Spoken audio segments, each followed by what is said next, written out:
अरसलहु बिल्हक़्क़ि बशीरा व नज़ीरा व दागियन इलल्लाहि बिइज़्निही व सिराजम मुनीरा। अम्मा बअदु फ़क़द क़ाला अल्लाहु तआला फ़ी कलामिहिल मजीद व फ़ुरक़ानिहिल हमीद। फ़अऊज़ु बिल्लाहि मिनश शैतानिर रजीम। बिस्मिल्लाहिर रहमानिर रहीम। अल क़ारिअतु मल क़ारिअ वमा अदराक मल क़ारिअ। यौमा यकूनुन नासु कल फ़राशिल मबसूस व तकूनुल जिबालु कल इहनिल मंफूस। फ़अम्मा मन सक़ुलत मवाज़ीनुहु फ़हुवा फ़ी ईशतिर रादियह व अम्मा मन ख़फ़्फ़त मवाज़ीनुहु फ़उम्मुहु हावियह वमा अदराक मा हिया नारुन हामिया। सदक़ल्लाहु मौलानल अज़ीम व सदक़ रसूलुहुन नबियुल करीम।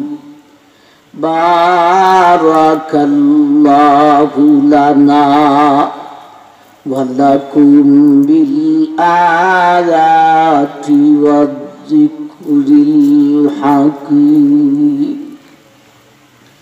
व क़ाला नबिय्यु अलैहि सलातु वस्सलाम कैफ़ अनहुम व साहिबुस सूरी क़द इल्तक़महु व अस्ग़ा समअहु व हन्ना जबहतहु यंतज़िरु मता यअमुरु बिन्नास।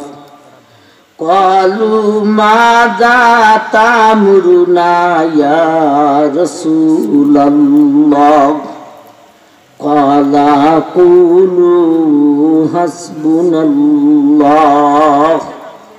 औ कमा क़ाला अलैहि सलातु वस्सलाम। सल्लल्लाहु अला सय्यिदिना व मौलाना मुहम्मद व अला आलिहि व अस्हाबिहि वसल्लम।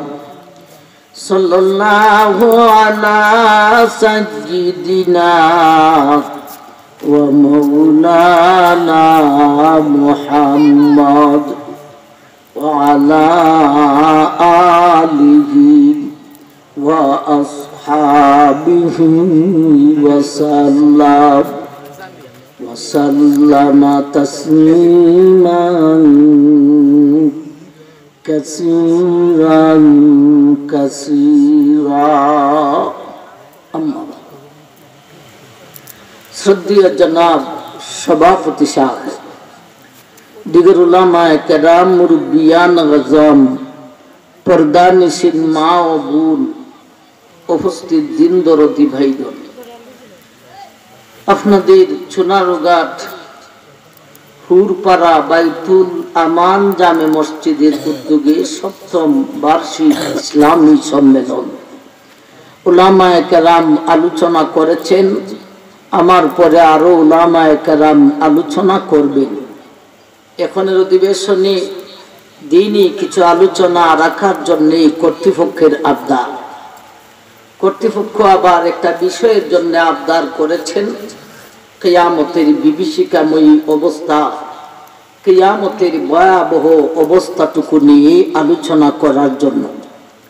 সে হিসাবে আমি আমার খুতবাতে 30 নম্বর পারা সূরা কারিয়া তিলাওয়াত করেছি। তারই পাশাপাশি নবীজির একখানা হাদিস পাঠ করেছি। একে সামনে রেখে কিয়ামতের ভয়াবহ অবস্থাটুকুর উপর কিছু কথা আপনাদের সামনে উপস্থাপন করব ইনশাআল্লাহ। আলোচনা শুরু করার পূর্বে আপনাদের খেদমতে কিছু গুজারিশ, আবদার। আমার আবদারটি আপনারা কি গ্রহণ করবেন? বসার সিস্টেমটা সুন্দর করেন। 1 নম্বর আবদার, আপনারা পিছনে যারা আছেন সামনে আসেন, আর আপনারা যারা বসা আছেন এই সামনের জায়গা ফাঁকা জায়গা বন্ধ করে বসে, মাঝখানে ফাঁকা রাখবেন না।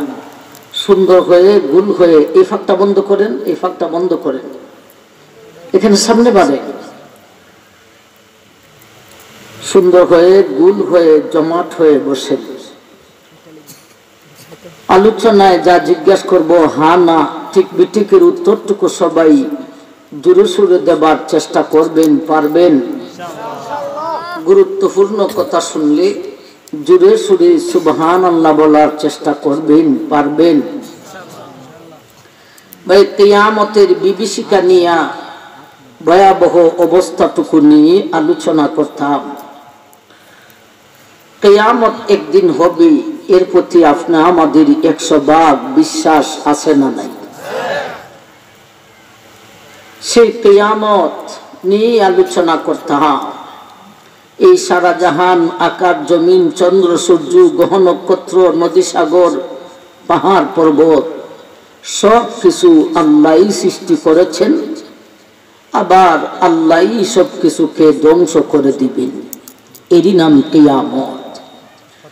সেই কিয়ামত প্রথমত 2 ভাগে বিভক্ত। একটা হলো ছোট কিয়ামত, আর একটা হলো বড় কিয়ামত। ছোট কিয়ামত বলতে জার্জির সাকরাত। আল্লাহ রাসূল বলেছেন, মান মাতাত ফাকাদ কামাত কিয়ামাতুহু, যে মরেছে তার কিয়ামত কায়েম হয়েছে। সাকরাতটা এতটুক ভয়াবহ অবস্থা। সেই ছোট কিয়ামত সাকরাতের আলোচনা আমাকে দেওয়া হয় নাই।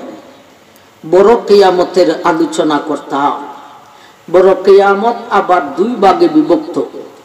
একটা হলো বাস্তব, যেদিন আকাশ জমিন ভেঙে ধ্বংস হবে। আরেকটা হলো এই বাস্তবের আগে তার লক্ষণ আসবে।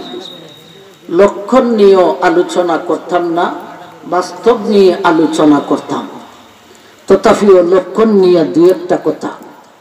লক্ষণ আবার 2 ভাগে বিভক্ত, আলামতে সুগরা, আলামতে কুবরা। ছোট লক্ষণ আর বড় লক্ষণ। ছোট লক্ষণের ফার্স্ট ও লাস্ট, বড় লক্ষণের ফার্স্ট ও লাস্ট। এই 4টি লক্ষণ আলোচনা করি আমরা বড় কিয়ামতের বাস্তব আলোচনায় পৌঁছব ইনশাআল্লাহ। ছোট লক্ষণের ফার্স্ট লক্ষণ স্বয়ং বিশ্ব নবীর আগমন। ইনি হলেন সর্বশেষ এবং শ্রেষ্ঠ নবী। ওনার পরে জগতে আর কোনো নবী আসবে না। এতে বোঝা গেল দুনিয়াটা বুড়া হয়ে গেছে, ঠিক না? ঠিক, আমরা বুড়া জগতের মানুষ। ছোট লক্ষণের লাস্ট লক্ষণ, যা নবীজির হাদিস থেকে বোঝা যায়, ফিলিস্তিন আর বাইতুল মুকদ্দাস আবারও মুসলমানের হাতে পূর্ণভাবে আসবে। আলহামদুলিল্লাহ বলার দরকার।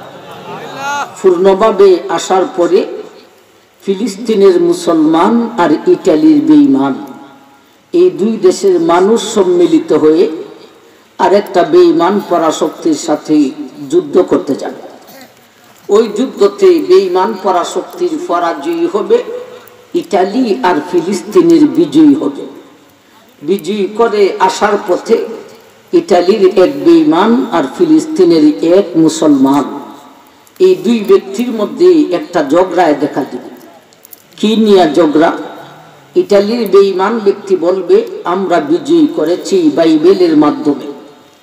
ফিলিস্তিনের মুসলিম ব্যক্তি বলবে সাবধান, বিজয়ী করেছি কোরআনের মাধ্যমে। এই বলে এই দুই ব্যক্তির মধ্যে একটা ঝগড়ায় দেখা দিবে। এই ঝগড়াটা শুধু এই দুই ব্যক্তির মধ্যেই সীমিত থাকবে না। ইটালির ব্যক্তির পক্ষ দিবে ইটালির বেঈমান, ফিলিস্তিনের ব্যক্তির পক্ষ দিবে ফিলিস্তিনের মুসলমান। শুরু হবে দুইটা দেশব্যাপী যুদ্ধ। এই যুদ্ধটা শুধু দুইটা দেশেই সীমিত থাকবে না। ইটালির পক্ষ দিবে বিশ্বের বেঈমান, ফিলিস্তিনের পক্ষ দিবে বিশ্বের মুসলমান। শুরু হবে তুমুল তৃতীয় বিশ্বযুদ্ধ। এই যুদ্ধটার নাম নবীজির ভাষায় বলেছেন মালহামায়ে আজিমা। এই তৃতীয় বিশ্বযুদ্ধটাই হবে কিয়ামতের ছোট লক্ষণের একেবারে লাস্ট লক্ষ্য। এই তৃতীয় বিশ্বযুদ্ধতে মুসলমানের পরাজয় হবে, বেঈমানের বিজয়ী হবে। ইন্না লিল্লাহ। এমন বিজয়ী আর এমন পরাজয়ী দুনিয়া সৃষ্টি লগ্ন থেকে নিয়া এর আগে কোনোদিন দেখা দেয় নাই। মুসলিম এমন একটা মায়ের খাইবে, সারা বিশ্বের শাসন ক্ষমতা বেঈমানের হাতে চলে যাবে। মুসলমানের হাতে শুধু মক্কা আর মদিনা খান বেঁচে থাকবে। তাও নবীজি বলেছেন হাত্তাল খাইবারা, মদিনার একটা অংশ খাইবর পর্যন্ত বেঈমানের শাসন ক্ষমতায় চলে যাবে। এমন একটি ভয়াবহ পরিস্থিতি মুসলিম জাতির জন্য দাঁড়াবে। আর ওই ভয়াবহ পরিস্থিতির ভিতর দিয়ে আল্লাহর বীর মুজাহিদ ইমাম মেহেদির আগমন হবে। ইমাম মেহেদির আগমনটাই হলো কিয়ামতের বড় লক্ষণের ফাঁস লক্ষ্য। এ জাতীয় বড় লক্ষণ 10টা হবে। শুধু ইমাম মেহেদি নিয়ে সবিস্তারে আলোচনা করতে হলে একদিনের একটা অধিবেশন এখানেই প্রয়োজন। আমরা না বড় কিয়ামতের বাস্তব আলোচনায় যাইতাম, তথাপিও ইমাম মেহেদি নিয়ে দুই একটা কথা। এই ভয়াবহ পরিস্থিতিতে ইমাম মেহেদির আগমন হলে ইমাম মেহেদি সারাটা বিশ্ব বেঈমানের হাতে, সারা বিশ্বের শাসন ক্ষমতা বেঈমানের হাতে। মুসলিমের হাতে শুধু মক্কা আর মদিনা, তাও মদিনার উল্লেখযোগ্য অংশ খাইবর বেঈমানের হাতে। এমন পরিস্থিতিতে আল্লাহর বীর মুজাহিদ ইমাম মেহেদি মদিনাতে আগমন করবে। মদিনাতে আগমন করে এই ভয়াবহ পরিস্থিতির ভিতর দিয়া ইমাম মেহেদি সারা বিশ্বের মুসলিমকে ডাকবেন। অনেকেই সেই ডাকে সাড়া দিবে। বিশেষ করে সারা বিশ্বের সমস্ত উলামায়ে কেরাম একমত পোষণ করবে। সমস্ত উলামায়ে কেরাম বলবে দল মুদির একটা, নেতা মুদির ইমাম মেহেদি। সারা বিশ্বের সমস্ত উলামায়ে কেরাম একমত পোষণ করবে। আলেমের মধ্যে তখন আর ইখতিলাফ আর মতানৈক্য থাকবে না। সারা বিশ্বের মুসলমানকে ডাক দিয়া ইমাম মেহেদি একদল মুসলিমকে জিহাদের ট্রেনিং দিবেন। ওই দলে অধিকাংশই হবে উলামায়ে কেরাম। এখন যেই সমস্ত বাচ্চারা মাদ্রাসায় পড়তেছে, এদের সিলসিলা থেকে উলামায়ে কেরাম আস্তে আস্তে শেষ পর্যন্ত সেই উলামায়ে কেরামই হবে ইমাম মেহেদির সৈন্যবাহিনী। ইমাম মেহেদি একদল মুসলিমকে জিহাদের ট্রেনিং দিয়া সারা বিশ্বের বেঈমানের মোকাবেলায় মদিনা থেকে জিহাদের ঘোষণা করবে। সুবহানাল্লাহ। সারাটা বিশ্ব বেঈমানের হাতে, শাসন ক্ষমতা বেঈমানের হাতে। ইমাম মেহেদি শুধু মক্কা আর মদিনা, এই মদিনা থেকে একদল মুসলিমকে জিহাদের ট্রেনিং দিয়া সারা বিশ্বের বেঈমানের মোকাবেলায় যুদ্ধের ডিক্লারেশন দিবে। এমন যুদ্ধের ডিক্লারেশন দিয়ে বিশ্বের বেঈমানের সাথে মাত্র 4 দিন জিহাদ করবে। মাত্র কতদিন? 4 দিন। এই 4 দিনের জিহাদটা অন্তত আমরা সংক্ষেপে শুনে নিই। প্রথম দিন একদল মুজাহিদ নিয়ে মাঠে নামবেন। ওই দিন জিহাদ হবে না। ওই দিন ওনার সাথে যে সমস্ত মুজাহিদ হবে ওরা বেঈমানের হুঙ্কারে বয়েতে পলায়ন করবে। আল্লাহ রাসূল বলেছেন এই সমস্ত পলায়নকারী মুজাহিদের তওবা আল্লাহ জীবনেও কবুল করবে না। নাউজুবিল্লাহ। আসবে 2 নম্বর দিন। এরপর ইমামের কাছে যে সমস্ত মুজাহিদ হবে অবশিষ্ট সবকে নিয়ে মাঠে নামবেন। ওই দিনেও সকাল থেকে সন্ধ্যা পর্যন্ত সারা বিশ্বের বেঈমানের মোকাবেলায় জিহাদ করে ইমাম মেহেদী সন্ধ্যাবেলায় মাত্র অল্প কয়েকজন মুজাহিদকে নিয়ে তার তাঁবুতে ফিরবেন। এই দিনেও ওনার সাথে সমস্ত মুজাহিদরা শাহাদত বরণ করে মাঠে লাশ পড়ে। ইন্না লিল্লাহ। আসবে 3 নম্বর দিন। এরপরে ইমামের কাছে যে সমস্ত মুজাহিদ হবে অবশিষ্ট সবকে নিয়ে মাঠে নামবেন। এই দিনেও দ্বিতীয় দিনের ন্যায় সকাল থেকে সন্ধ্যা পর্যন্ত বিশ্বের বেঈমানের সাথে জিহাদ করে সন্ধ্যাবেলা ইমাম মেহেদী মাত্র অল্প কয়েকজন মুজাহিদকে নিয়ে তার তাঁবুতে ফিরবেন। এই দিনেও ওনার সাথে সমস্ত মুজাহিদরা শাহাদত বরণ করে মাঠে লাশ পড়ে। আমার ভাই 2 নম্বর দিন আর 3 নম্বর দিন, এই 2 দিনের জিহাদে সমস্ত মুজাহিদ ট্রেনিং প্রাপ্ত শহীদ হয়ে যাবেন। মাত্র অল্প কয়েকজন ছাড়া। আল্লাহ রাসূল বলেছেন এই 2 দিনে যে সমস্ত মুজাহিদরা শাহাদত বরণ করবে কাল কিয়ামতের দিন হাসরের মাঠে এদের মর্যাদা বদর ও উহুদের শহীদানের সমান মর্যাদা দেওয়া হবে। আসবে 4 নম্বর দিন। আর তো ট্রেনিং প্রাপ্ত মুজাহিদ নেই, মাত্র অল্প কয়েকজন ছাড়া। কিন্তু আল্লাহর বীর মুজাহিদ ইমাম মেহেদী এত শক্তিশালী ইমানি পাওয়ারওয়ালা ব্যক্তি। এই 2-4 জন মুজাহিদকে ভিত্তি করে 4র্থ নম্বর দিন সকালবেলা বিশ্বের বেঈমানের সাথে আবার জিহাদের ঘোষণা করবে। ওই 4র্থ নম্বর দিন সকালবেলা ইমাম মেহেদী বিশ্বের মুসলিম জনসাধারণকে ডাকবেন। এ মুসলিম জনসাধারণ, যদিও তোমাদের জিহাদের ট্রেনিং নেই, জিহাদের অস্ত্র নেই, যাকে সেইগুলির কোনো প্রয়োজন নেই, তোমাদের গড়ে যেই অস্ত্র আছে লাঠি সোঁটা তা নিয়েই তোমরা মাঠে নামো।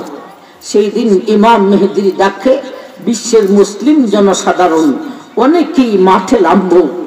আমার ভাইজান, ওই 4র্থ নম্বর দিনে বিশ্বের বেঈমানের সাথে সকাল থেকে আসর পর্যন্ত জিহাদ করার পরে আসর আর মাগরিবের মাঝামাঝি অবস্থায় কি হবে আল্লাহ রাসূল ভবিষ্যৎবাণী বলে গেছেন এই রকম। ফাইদা কানা ইয়াউমুর রাবি নাহাদা ইলাইহিম বাকিয়াতু আহলিল ইসলাম ফায়াজআলুল্লাহু দাবারাতা আলাইহি।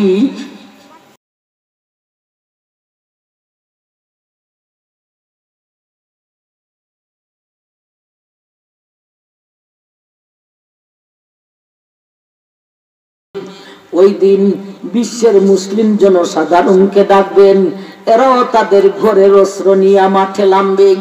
ওই দিন বিশ্বের বেঈমানের সাথে সকাল থেকে আসর পর্যন্ত জিহাদ করার পরে আসর আর মাগরিবের মাঝামাঝি অবস্থায় সারা বিশ্বের বিজয়ীর পতাকা আল্লাহ ইমাম মেহেদীর হাতে তুলিয়া দিব।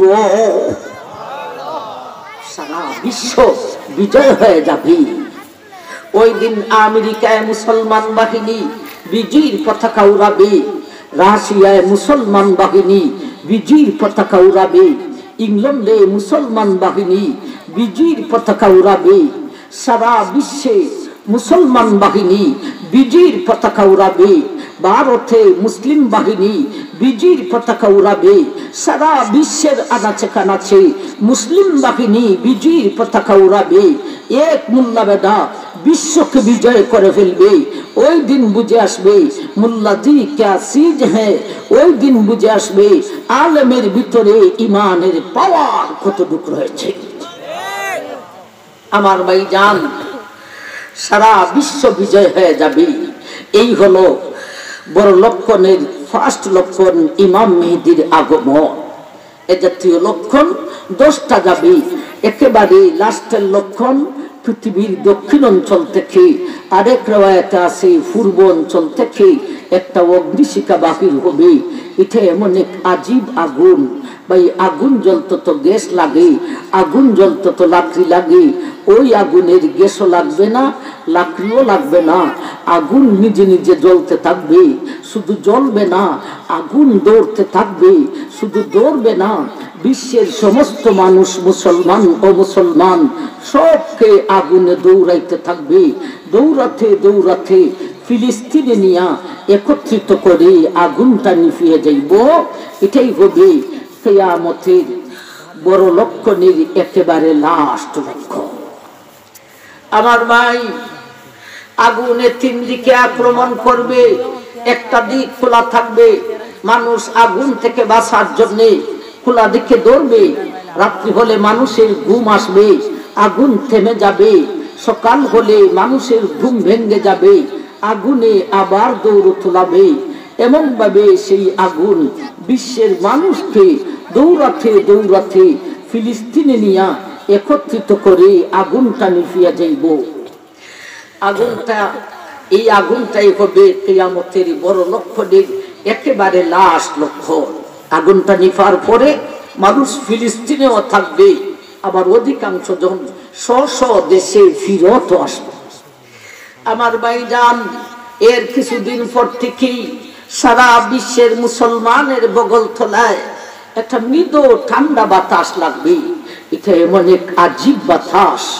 আমার ভাই, এই বাতাসটা লাগা মাত্র মুসলমান দর দর করে মারা যাইব।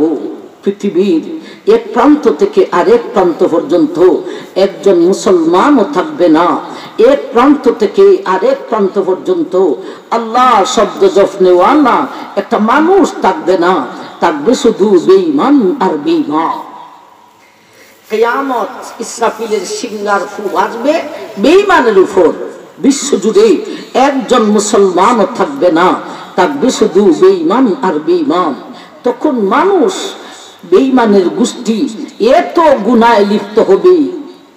এখন তো গরু, ছাগল, হাঁস, মুরগি, কুত্তা কুত্তি রাস্তায় ঘাটে মাঠে লাইনা মানুষের সামনে সরাসরি তাদের যৌন মিটাইতে থাকে।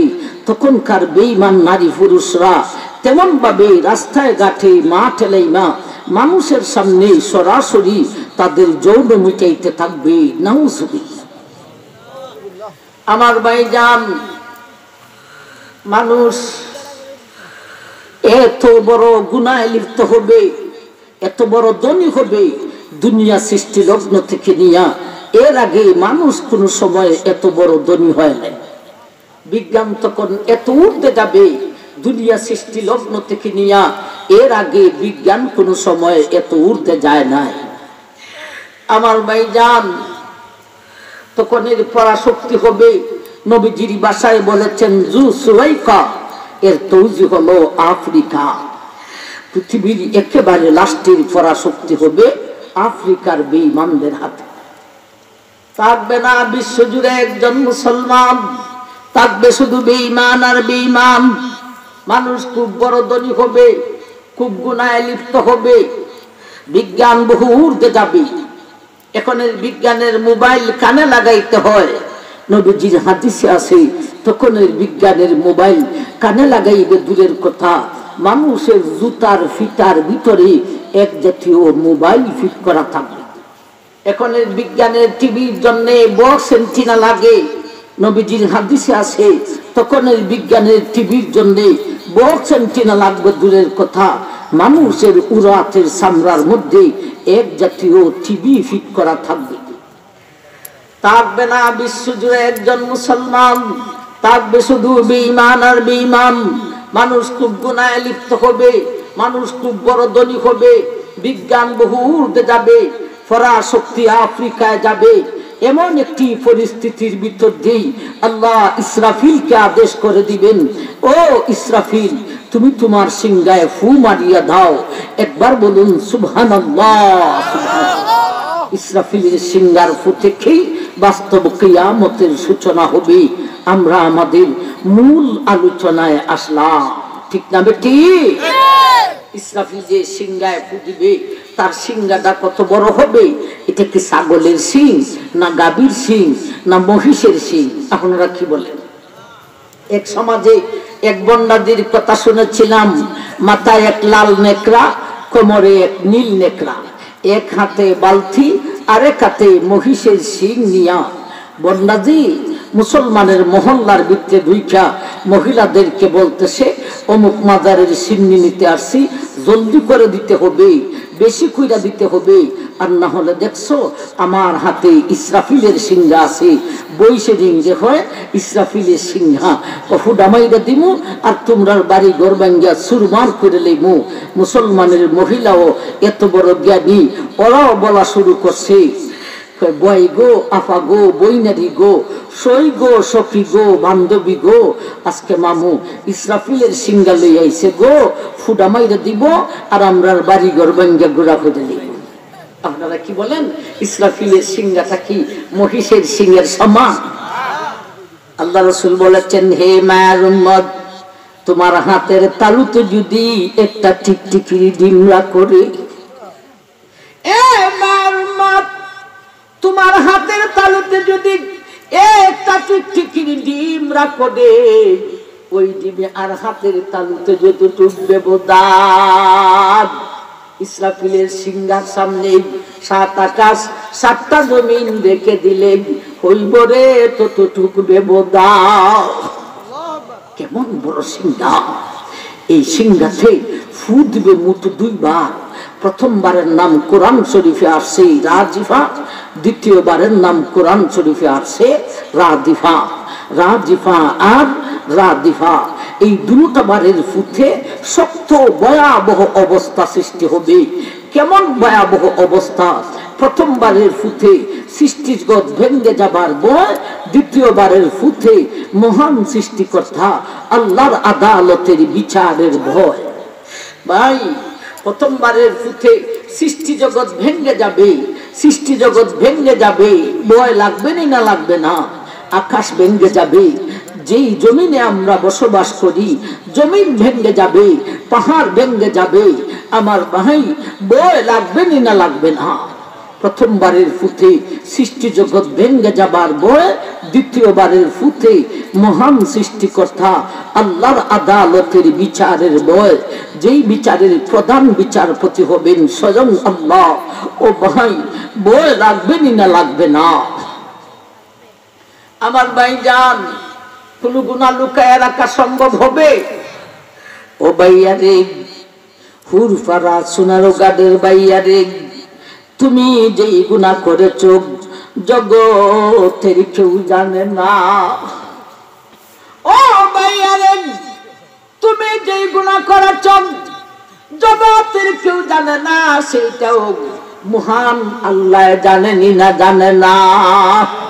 ও বোনেরা গো, তুমি এমন এমন গুনাহ করেছো জগতের কেউ জানে না, এমনকি তোমার স্বামীও জানে না, সেইটাও মহান আল্লাহ জানেনি না? জানে না? আমার ভাইজান, এই দুটো বারের ফুটে সত্য ভয়াবহ অবস্থা সৃষ্টি হবে। আর এই 2টি বারের ফুটে ভয়াবহ অবস্থা কি হবে, এর আলোচনার নামই কিয়ামতের ভয়াবহের আলোচনা, কিয়ামতের বিভীষিকাময়ী অবস্থার আলোচনা। সেই আলোচনা করার জন্য আপনাদের সামনে 30 নম্বর পারা সূরা কারিয়া তেলাওয়াত করেছি। আসলে এই 2টি বারের ফুটে ভয়াবহ অবস্থা কি হবে, কিয়ামতের ভয়াবহের আলোচনা শুধু সূরা কারিয়া থেকে উপস্থাপন করা সম্ভব হবে না। সূরা জিলজালেও যেতে হবে, শুধু তাতেও সম্ভব হবে না। সূরা কিয়ামতেও যেতে হবে, তাতেও সম্ভব হবে না। কিয়ামতের আলোচনা সারা কোরআনের পারায় সূরায় বিস্তৃতভাবে আছে। এজন্য কিয়ামতের আলোচনা করতে হলে একখান সূরা আর একখান পারা থেকে সম্ভব হয় না, একখান আয়াত থেকে সম্ভব হয় না। কোরআনের সারা পারায় সূরায় আয়াতে ধরতে হয়। তথাপিও সূরা ফারিয়া কেন তেলাওয়াত করেছি? এই সূরাতে আল্লাহ ভাগ ভাগ করে কিছু কথা আলোচনা করেছেন। আসুন আমরা সূরাটাকে দুই ভাগে ভাগ করি। আগে দুই ভাগে ভাগ করি। প্রথমবারে ফু দিলে কি হবে এর আংশিক আলোচনা, দ্বিতীয়বারে ফু দিলে কি হবে এর আংশিক আলোচনা। আসুন আমরা আগে সূরাখানাকে দুই ভাগে ভাগ করি। আল কারিআতু মাল কারিআ ওয়া মা আদরাকা মাল কারিআ ইয়াউমা ইয়াকুনুন নাসু কাল ফারাশিল মাবথুস ওয়া তাকুনুল জিবালু কাল গিহিদিল মানফুস। এই হলো এই সূরার প্রথম ভাগ। এই ভাগে প্রথমবারে ফু দিলে কি হবে এর আংশিক আলোচনা। فأما من ثقلت موازينه فهو في عيشة راضية وأما من خفت موازينه فأمه هاوية وما أدراك ما هي নারুন হামিয়া। এই হলো এই সূরার দ্বিতীয় ভাগ। এই ভাগে দ্বিতীয়বারে ফু দিলে কি হইব এর আংশিক আলোচনা করেছে। সূরাটাকে দুই ভাগে ভাগ করলাম, বিষয়টাকেও দুই ভাগে ভাগ করলাম। এখন আসুন সূরার প্রথম ভাগের মাধ্যমে প্রথমবারে ফু দিলে কি হবে সেই আলোচনাটাই আমরা আজকে শুনি। সেই আলোচনাও আজকে কেন, আমার সারাটা জীবন কেন, আমি কেন, জগৎবাসী সমস্ত উলামায়ে কেরাম আলোচনা করলেও শেষ করতে পারবে না। এর কারণ সৃষ্টি জগতের নাম বললেই শেষ করা যায় না। ইসরাফিলের সিংহার হতে সৃষ্টি জগৎ ভেঙ্গে কিভাবে ধ্বংস হবে সেই আলোচনার সময় আছে কোথায়? ঠিক না ঠিক? আমার ভাই, প্রথমবারের ফুটে সমস্ত সৃষ্টি জগৎ ভেঙ্গে ধ্বংস হবে। আমার ভাইজান, এই আলোচনা তো শেষ করার মতো নয়। তাই বলে কি আলোচনা বন্ধ করে দেওয়ার না? কিছু বলো, কিছু তো বলতে হবে। সেজন্য আমরা সমস্ত সৃষ্টি জগৎকে মৌলিকভাবে কয়েকটা ভাগে ভাগ করব। এরপরে এক একটা ভাগ ইসরাফিলের সিংহার পুঁথে ভেঙ্গে কিভাবে ধ্বংস হবে কোরআন আর হাদিসের মাধ্যমে উপস্থাপন করব ইনশাআল্লাহ। ফার্স্টে আলোচনা করব আমাদের মাথার উপরে আকাশের নিচে সৌরজগৎ, চন্দ্র সূর্য গ্রহ নক্ষত্র কিভাবে ধ্বংস হবে। এরপরে আলোচনা করব সমস্ত প্রাণী, মানুষ, জিন, ফিরিস্তা, পাখিকুল, হাঁস, মুরগি, কীট পতঙ্গ, সাপ, বিচ্ছু, এক কথায় সমস্ত প্রাণী কিভাবে ধ্বংস হবে। এরপরে আলোচনায় আসবে সমস্ত পানি, নদী, সাগরগুলি কিভাবে ধ্বংস হবে। এরপরে আলোচনায় আসবে আল্লাহর বিশাল সাতটা জমিন কিভাবে ধ্বংস হবে। এরপরে আলোচনা আসবে আল্লাহর বিশাল সমস্ত পর্বতমালাগুলি কিভাবে ধ্বংস হবে। এরপরে আলোচনা আসবে আল্লাহর বিশাল সাতটি আকাশ কিভাবে ধ্বংস হবে। আমার তো মনে হয় সমস্ত সৃষ্টি জগৎ মৌলিকভাবে এই কয়েকটা ভাগের ভিতরে ঢুকে গেছে। আপনারা কি বলুন, ঠিক না বেঠিক? আমার ভাইজান, আমরা একটা একটা করে শোনার চেষ্টা করি। আগে শুনবো সৌরজগতের কথা। সৌরজগৎ ইসরাফিলের সিংহার পুঁথে ভেঙে কিভাবে ধ্বংস হবে। সেই সৌরজগৎকে আবার দুই ভাগে ভাগ করেন। এক ভাগে চন্দ্র আর সূর্য, আরেক ভাগে সমস্ত তারকা। আগে শুনি সমস্ত তারকাগুলি কিভাবে ধ্বংস হবে আল্লাহ আরেকখান আয়াতে আলোচনা করেছেন। ইজা শামসু কুবিরাত ওয়া ইজান নুজুমু কাদারাত। এ দুনিয়ার মানুষ, আমার ইসরাফিলের সিংহার বিকট আওয়াজে সমস্ত তারকাগুলি ভেঙ্গে জুড়া জুড়া হইব, সমস্ত তারকাগুলি আলোহীন হইব, আলোহীন হইয়া ভেঙ্গে জুড়া জুড়া হইব, জুড়া জুড়া হইয়া কোথায় যাইব? আল্লাহ রসুল বলেছেন কিছুটি উড়িয়া উপরের দিকে যাইব, আর কিছুটি নিচে সাগরের মধ্যে পতিত হইব। তারকাগুলি থাকবে না শেষ হয়ে যাবে? শেষ হয়ে যাবে। আমার ভাই, বর্তমান পরাশক্তি আমেরিকা, রাশিয়া, ব্রিটেন, চীন, এদের কাছে এমন কোন অস্ত্র আছে একটা অস্ত্র মাইরে দিলে একটা তারকা ভাঙ্গে গুঁড়া করতে পারবো? আমরা মুসলিম জাতির কাছে এমন অস্ত্র আছে।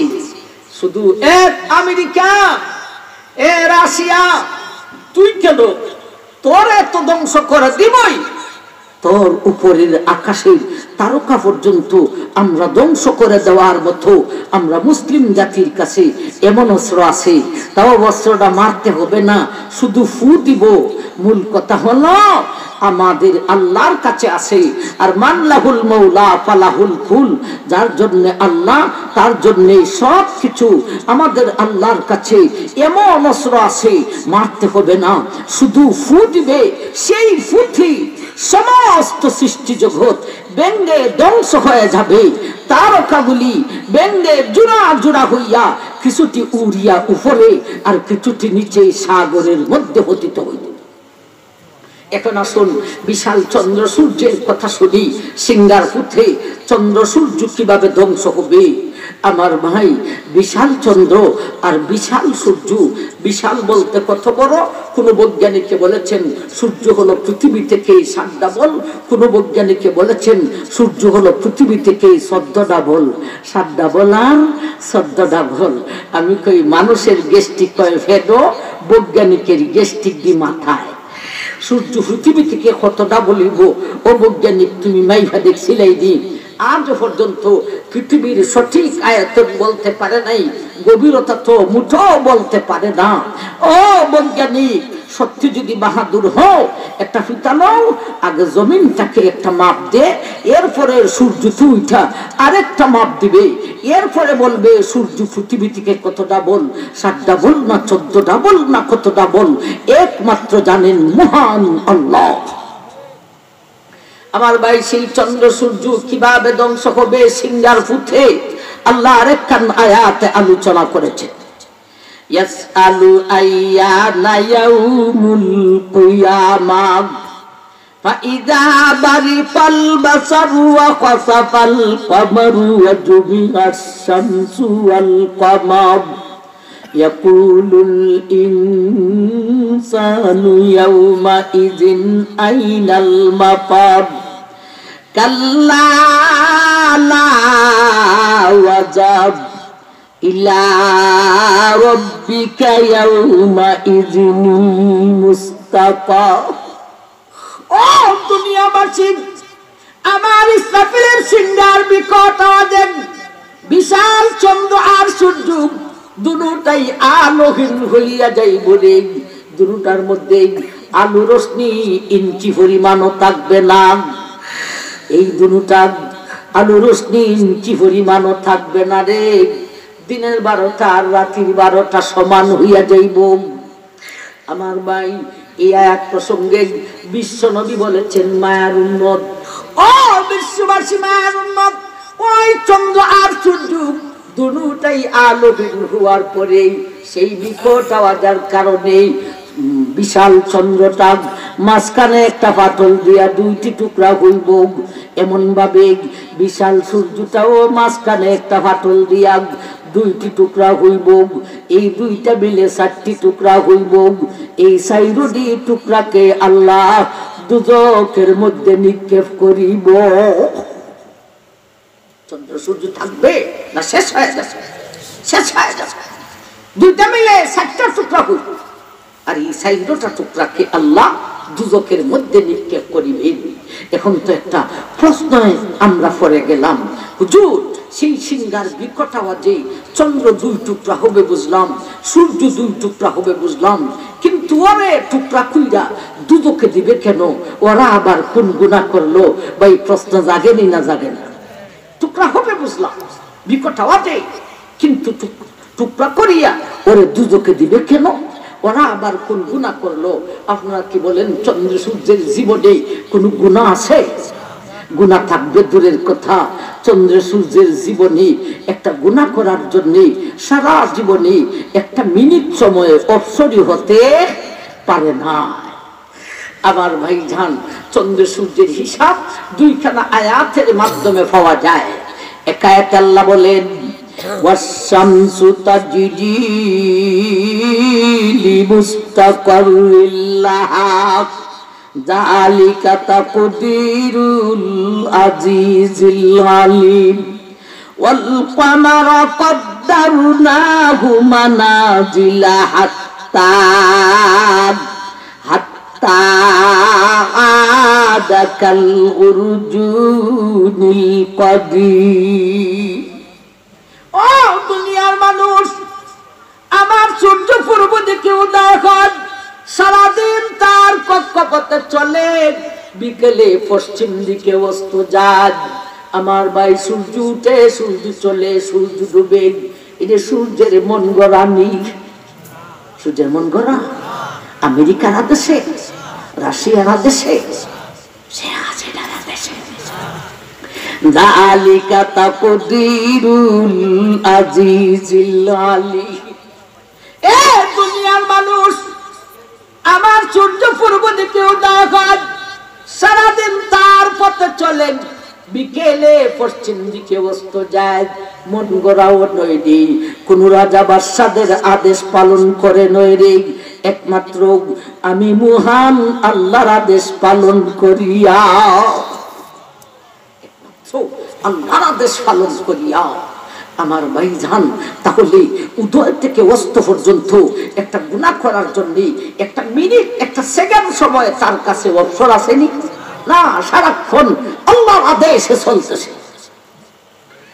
আমার ভাই, এখন তো প্রশ্ন হলো, হুজুর বুঝলাম উদয় থেকে অস্ত পর্যন্ত গুনাহ করার সময় তার কাছে নাই, কিন্তু অস্ত যাওয়ার পরে কোথায় যায় সেইটা তো বোঝার দরকার, ঠিক না বে ঠিক? অস্ত যাওয়ার পরে কোথায় যায়? কারণ মানুষ দিনের আলো থেকে রাতের অন্ধকারে গুনাহটা বেশি কইরা থাকে। অস্ত যাওয়ার পরে কোথায় যায়?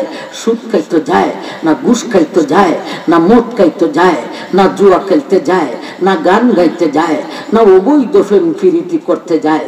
কোথায় যায়? আরেকখান আয়াত প্রসঙ্গে আল্লাহ রসুল বলেছেন, আয়াতখান আগে শুনি, রসুলের কথাখান পরে শুনি। আশ-শামসু ওয়াল কামারু বিহুসবান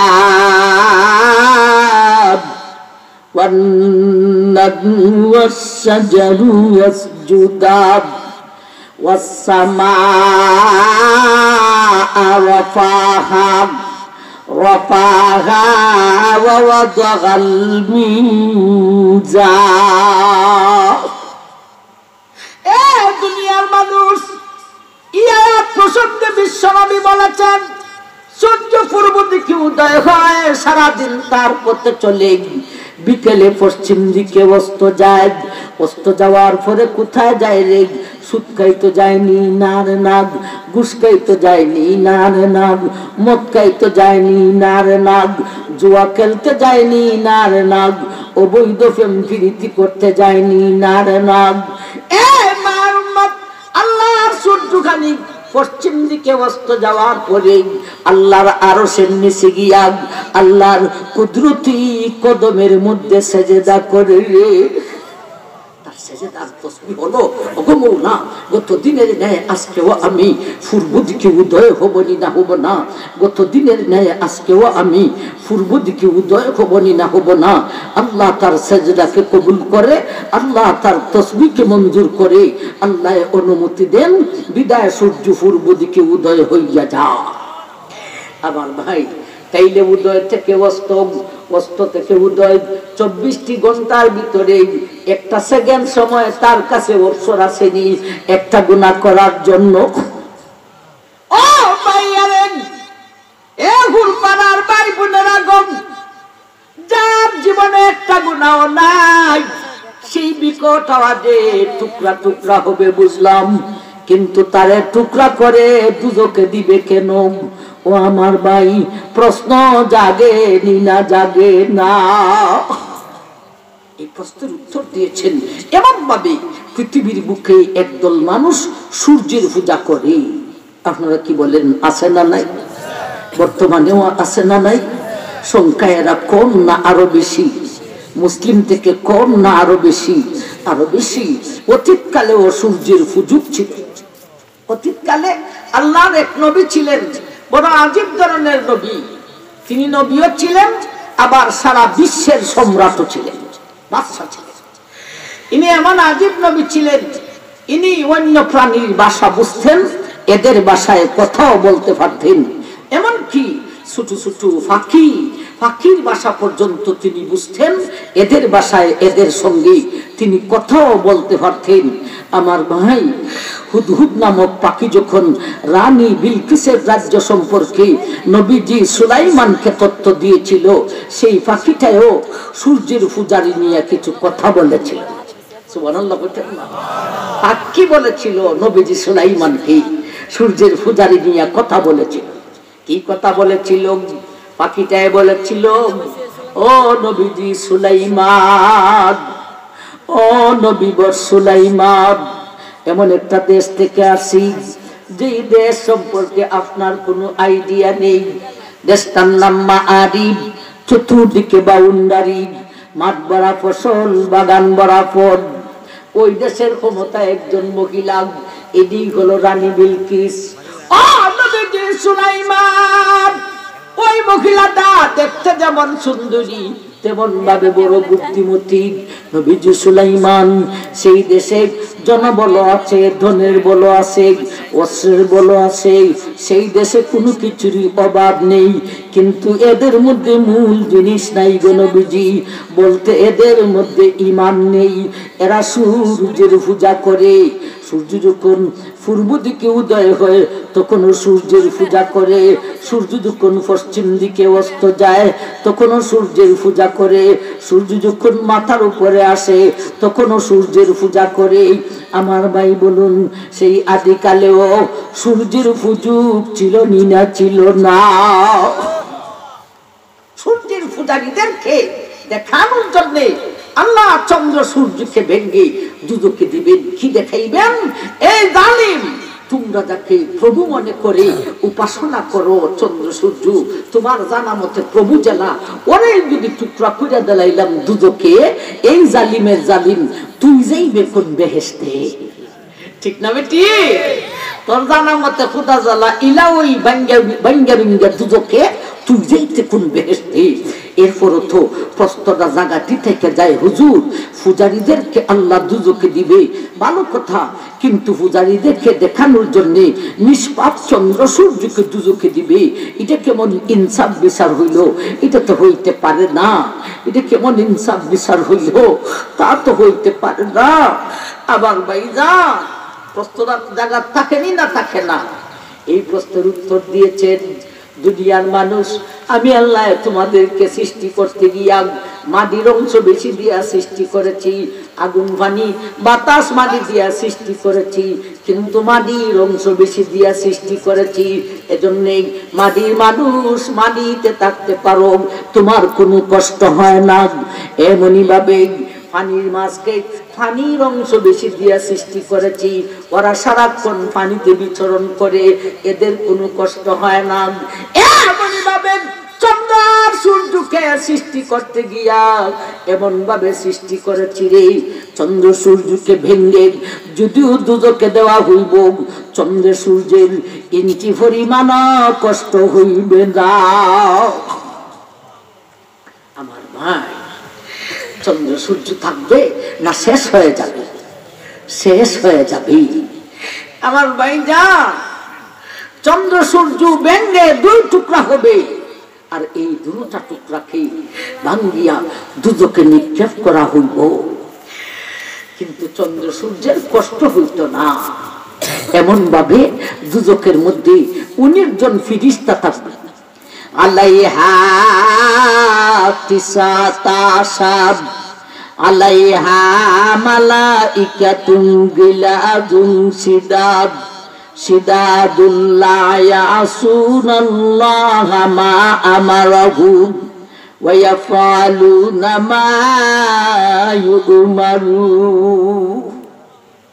ও দুনিয়ার মানুষ, এমন ভাবে দুজকের মধ্যে 19 জন ফেরেশতা আছেন শাস্তি পাওয়ার জন্য নয় রে, দুজকের গায়ে শাস্তিটাকে পরিচালনা করার জন্য। এই 19 জন ফেরেশতাকে মওলা সৃষ্টি করতে গিয়া এমন ভাবে সৃষ্টি করেছে রে, এই 19 জন ফেরেশতা সারাক্ষণ দুজকের আগুনে বিচরণ করবে, কিন্তু এদের গায়ে মোটেও স্পর্শ করবে না। দুজকের আগুন এদেরকে স্পর্শ করবে না। আল্লাহ কুদরতি খেলা এমন ভাবে সৃষ্টি করেছেন। এতক্ষণে বললাম এক জাতীয় সৌরজগৎ, এক জাতীয় সৃষ্টি জগতের কথা বলতে সৌরজগতের কথা। ইসরাফিলের সিংহার উঠে ব্যঙ্গে কিভাবে ধ্বংস হবে, সমস্ত তারকা ব্যঙ্গে জোড়া জোড়া হইয়া কিছুটি উপরে আর কিছুটি নিচে সাগরে, আর চন্দ্র সূর্য দুইটা মিলে 7টি টুকরা হইব, আর ওই 4টি টুকরাকে আল্লাহ দুজকের মধ্যে নিক্ষেপ করিব। এখন আসুন একটু প্রাণী জগতের কথা শুনি। সিংহার উঠে মানুষ, জিন, ফিরিস্তা, ফাকিকুল, অন্যান্য প্রাণী, হাঁস, মুরগি, গরু, ছাগল, এগুলি কিভাবে ধ্বংস হবে? আমার ভাই আজকের সূরা কারিয়াতে আল্লাহ আলোচনা করেছে। তখন তো বিশ্বের বুকে বেঈমান একজনও, মুসলমান একজনও থাকবে না, শুধু বেঈমান আর বেঈমান।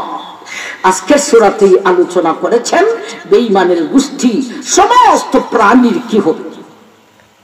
আল কাদিআতু মাল কাদিআত ওয়া মা আদরাকা মাল কাদিআত ইয়াউমা ইয়াকুনুন নাসু কাল ফারাশিল মাবসুস।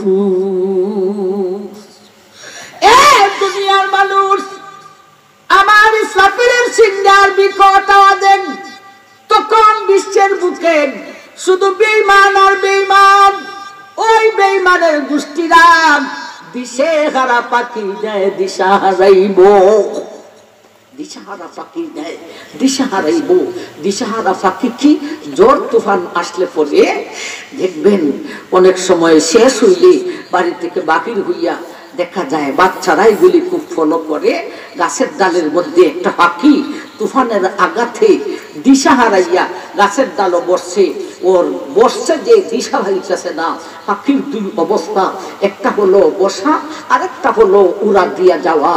উড়া দিয়া যাইতে চায় তাও পারে না, বসতেও পারে না, উড়া দিয়া যাইতেও পারে না, ফইয়া যায়। বাচ্চারা দৌড়াইয়া তারে দৌড়া যায়।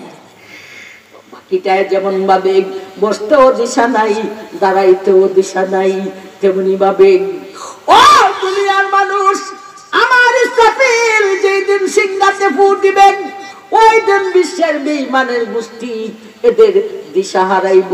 বসতেও দিশা নাই, দাঁড়াইতেও দিশা নাই, ঘুমাইতেও দিশা নাই, গড়তেও দিশা নাই, বাহিরেও দিশা নাই।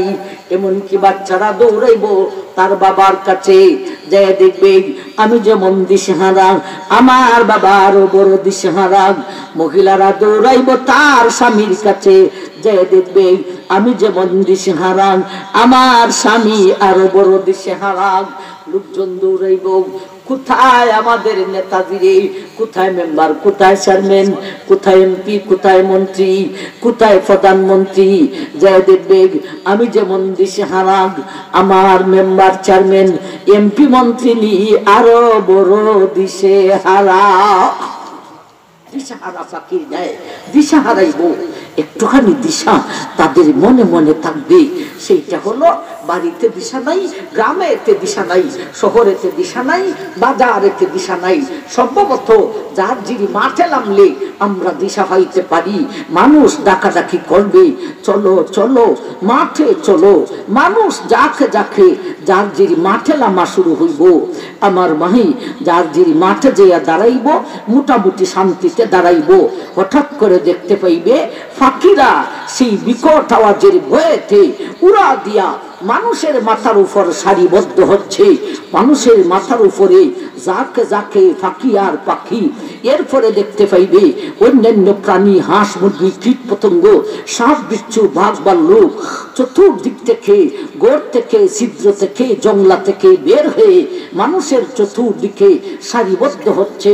মানুষ মধ্যখানে, উপরে ফাঁকি আর পাখি, চতুর্দিকে অন্য প্রাণী আর প্রাণী।